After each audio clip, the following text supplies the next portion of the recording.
दोस्तों, आज मैं आपके लिए एक और सर्वाइवल कहानी लेकर आया हूँ। साल है 2055। जगह है अमेरिका।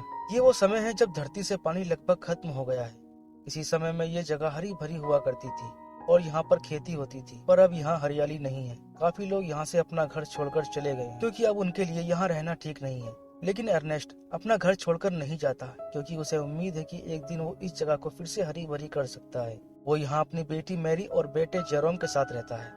अर्नेस्ट के पास एक खच्चर है जिसके जरिए वो अपने सामान को इधर से उधर ले जाने का काम करता है। इसके घर से कुछ ही दूरी पर एक प्लांट है जहाँ पर सरकार द्वारा जमीन की गहराई से पानी निकाला जाता है। अर्नेस्ट उनके लिए खाना और बाकी सामान अपने खच्चर द्वारा पहुँचाता है और वो लोग उसके बदले में उसे पानी देते हैं। अर्नेस्ट कहता है कि उसे ज्यादा पानी चाहिए। वो अपनी जमीन पर फसल उगाना चाहता है, लेकिन सैलेब कहता है कि ये पानी सिर्फ व्यापारियों के लिए ही है। अगर तुमको ज्यादा पानी चाहिए तो तुम्हें बहुत सारे पैसे देने होंगे। जब अर्नेस्ट वापस अपने घर जा रहा था तब उसका खच्चर रास्ते में गिर जाता है और उसका एक पैर टूट जाता है। अब वो उसके किसी काम का नहीं था, इसलिए वो उसे गोली मार देता है।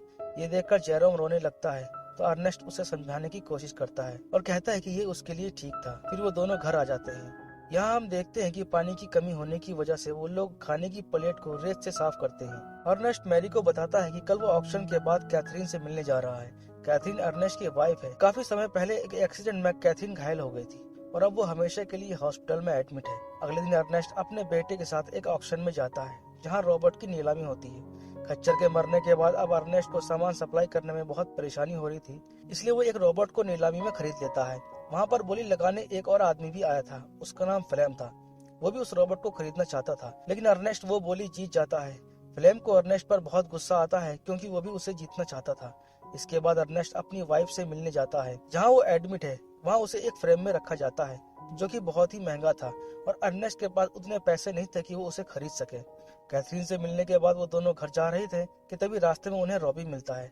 रॉबी बहुत गरीब था, इसलिए वो अर्नेस्ट से हेल्प मांगता है। रॉबी और उसकी वाइफ अपने बच्चे को बेचना चाहते थे ताकि उन्हें थोड़े पैसे मिल सकें और वो सरवाइव कर सकें। तब अर्नेस्ट रॉबी से कहता है कि तुम इस बच्चे को डॉक्टर के पास लेकर जाओ, इसके पैसे मैं दे दूंगा और इस बच्चे को बेचने के बारे में कभी मत सोचना। पानी की जरूरत हो तुम्हें तो घर आ जाना। अगले दिन फ्लेम अर्नेस्ट के घर आता है और वो मैरी का बॉयफ्रेंड है। फ्लेम अर्नेस्ट से कहता है कि मुझे तुम्हारा रोबोट चाहिए जो तुमने बोली में जीता था।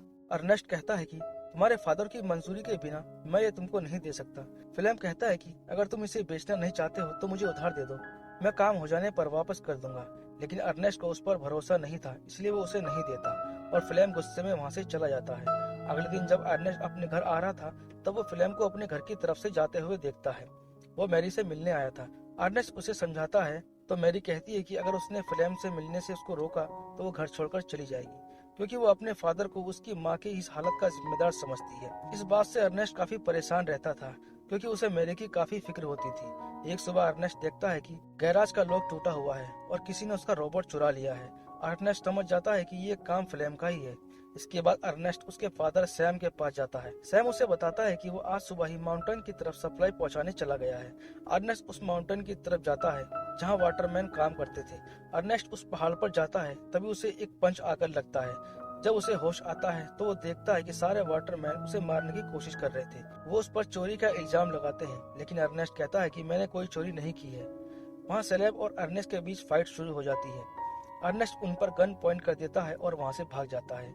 सुबह होने तक वो पहाड़ी के दूसरी तरफ आता है। वहाँ उसे फ्लेम सोया हुआ दिखाई देता है और वहीं पर उसका रोबोट भी था। अर्नेस्ट उस पर गन पॉइंट कर देता है और उसके हाथ बांधकर उसे ले जाने लगता है। वाटरमैन की सप्लाई फ्लेम ने ही चुराया था और वो बॉर्डर पर उसे बेचने जा रहा था ताकि वो उसको बेचकर बहुत सारे पैसे कमा सके। अब अर्नेस्ट उसे वाटरमैन के पास ले जा रहा था ताकि वो अपनी बेगुनाही साबित कर सके, लेकिन प्यास और थकान की वजह से उनकी हालत बहुत खराब होने लगती है। उनके होंठ और गला सूख रहा था। फ्लेम कहता है कि हम शराब पीकर अपनी प्यास बुझा सकते हैं और बचे हुए सामान को हम बॉर्डर के पार ले जाकर बेच देंगे, इसके बदले में हमें बहुत सारे पैसे मिलेंगे।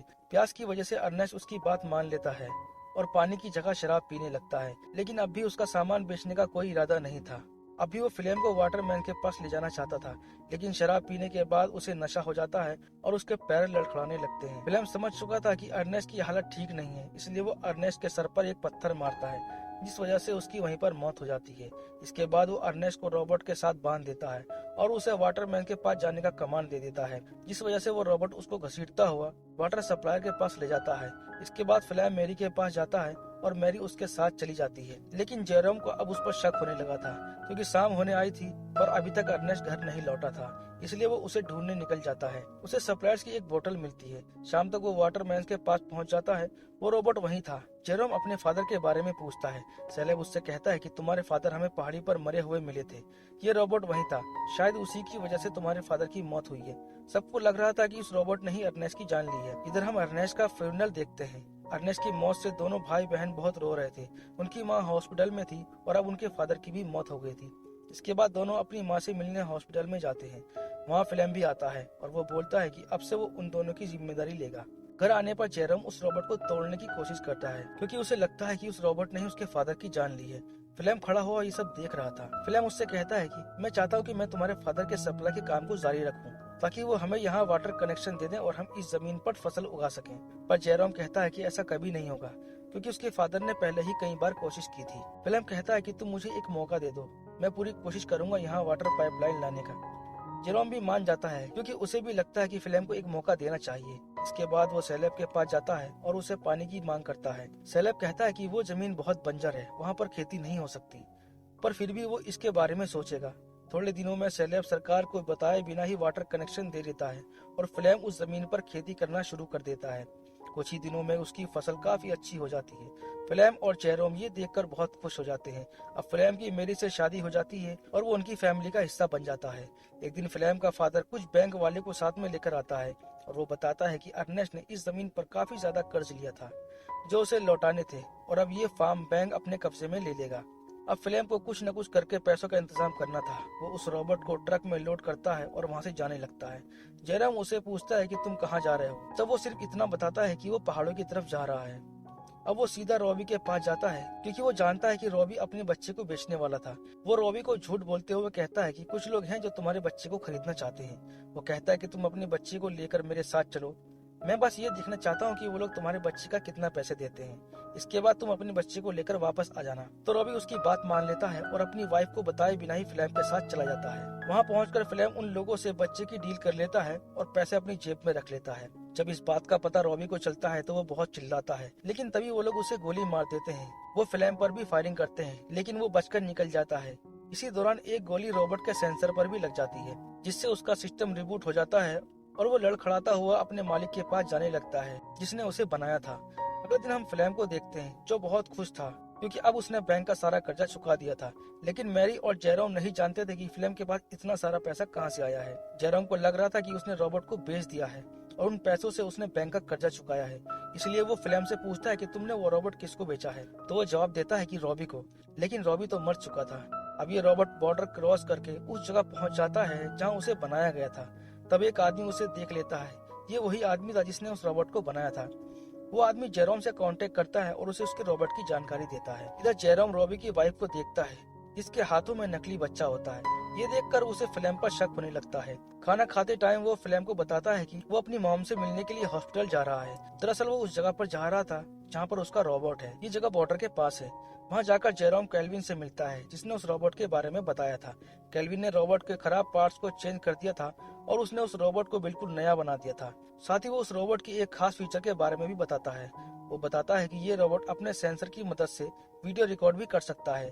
जेरोम जब वो वीडियो रिकॉर्ड देखता है तो उसे पता चलता है कि फिल्म ने ही उसके फादर को मारा था। साथ ही उसे ये भी पता चलता है कि फिल्म ने ही वाटरमैन के सामान को चुराया था। अब जेरोम उस रोबोट को लेकर अपने घर जाता है।